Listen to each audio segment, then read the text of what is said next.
Hey, what's up? This is Ricardo at Parts People, and in this video, we'll outline the steps for completing a part replacement on your Dell PC. Visit our website and use this coupon for a 5% off discount.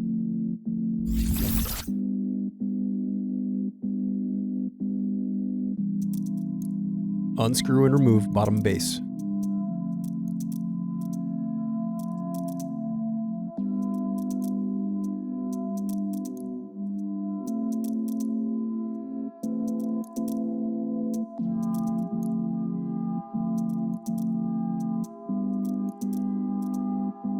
Now unscrew and disconnect battery.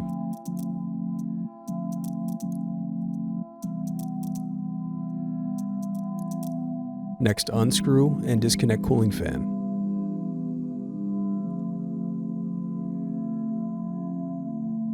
Thanks for watching. Don't forget to like and subscribe if you enjoyed this video.